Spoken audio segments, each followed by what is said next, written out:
Video introducing the new integration of OpenKM with ChatGPT.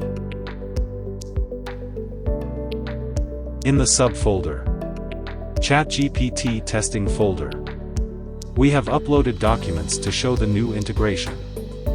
As you can see, we have 4 different documents. We will enter several prompts such as, what is this document about?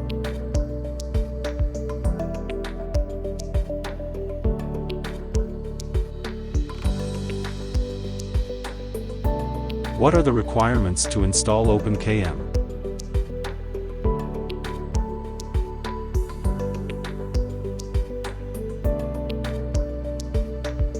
List the available certificates.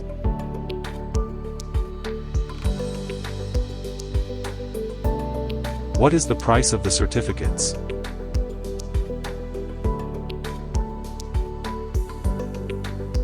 List the subtitles of the document.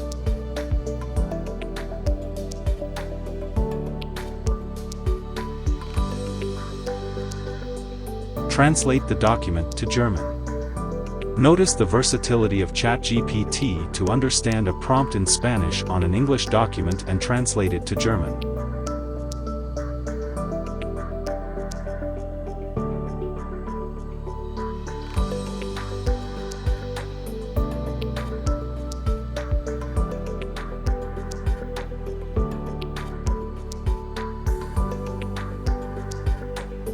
Thank you for watching.